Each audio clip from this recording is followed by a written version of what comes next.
Mr. President, thank you very much for giving me this opportunity to speak here. I mean, it's been less than 2 months here at Oxford, so I'm grateful for your faith in me.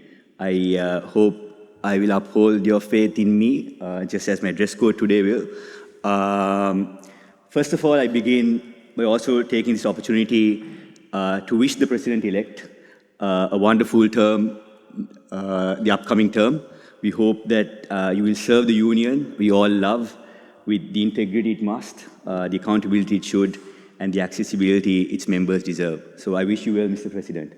On my way coming here to the chamber, one of my good friends at the bar told me, be aware of the first speaker from the opposition. Sorry, I don't remember your name, but he said he will speak fast, he'll speak loud, but he won't make much noise. He won't make much sense. So I hope the first two is true. Ladies and gentlemen, the proposition here today is not here to tell you that we are against electoral democracy. We are here to tell you that we regret electoral democracy. And I will do that on two underpinnings. One is the theoretical underpinnings, which undermine electoral democracy, and one is the empirical evidence which shows the fallacy of electoral democracy. I would like to take your attention to the portrait on your right. I would like to ask the audience, does anyone know the name? No shouts. If you know the name of the person who's in the portrait, please put your hands up. The first one right here, the gentleman. Mr. President? Sorry to put you on spot. So, this is S.W.R.D. Bandaranaike, the former Prime Minister of my country, Sri Lanka. He was the junior treasurer of the Oxford Union in the 1920s. He, went back to Sri Lanka after a prestigious time at Oxford. People were looking forward for him. He was progressive. Sri Lanka is a multi-ethnic country. We have Sinhalese, the Tamils, the Muslims, the Catholic, the Burghers. He was the first one to propose federalism, to give power to everyone. But he recognized that he can't become the prime minister. He can't win an election by proposing those things. So what did he do? He removed the Western kit. He put on a national kit just like me. He spoke for the majoritarian Sinhalese people. I'm from the majority Sinhalese people. I spoke Sinhala back home. He discriminated the Tamil-speaking, the Burghers, and the Christians just to come into power.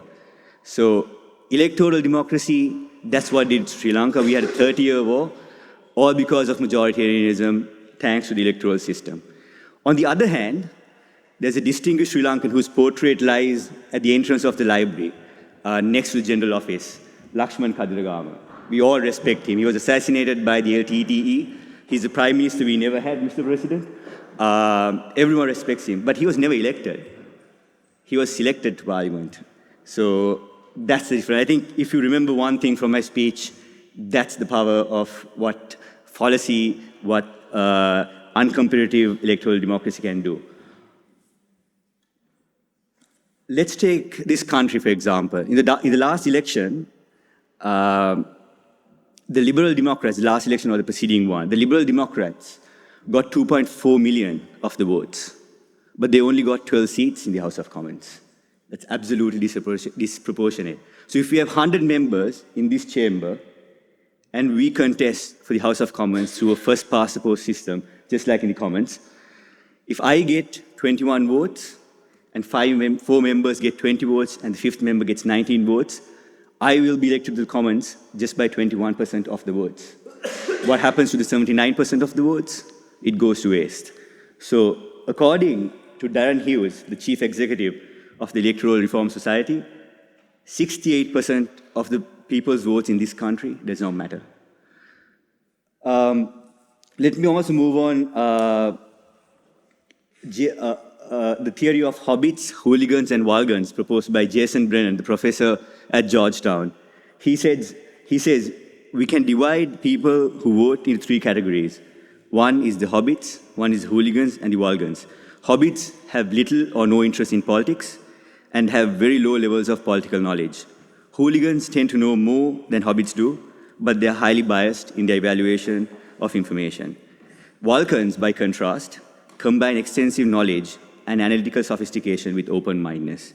They also don't let emotion or bias cloud their judgment. But very few of us are Vulcans. So India, for example, you have a government elected by the people, discriminates upon the ethnic minority. Imagine if there's an election tomorrow, Modi's government will come into power with more votes than he had. Nextly, I would like to bring a small story during the election, which we had over past few days. One of my friends from my cohort, I'm doing a master's in diplomatic studies. He's a young diplomat, astute speaker. So I convinced him to come and vote at the union election. He had membership, but he didn't have the card.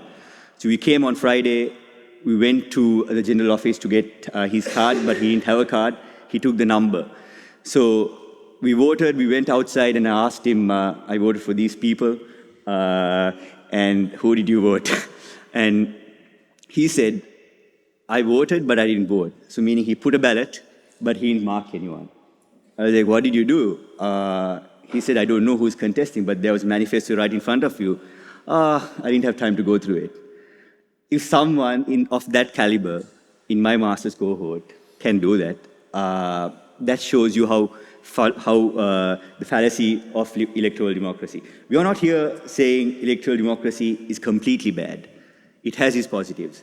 But imagine, I know most of you all are tempted to vote against this notion, but tomorrow will be a boring day if you all do so. The Oxford Union of votes in favor of electoral democracy and not against. But imagine if you vote in favor of this motion.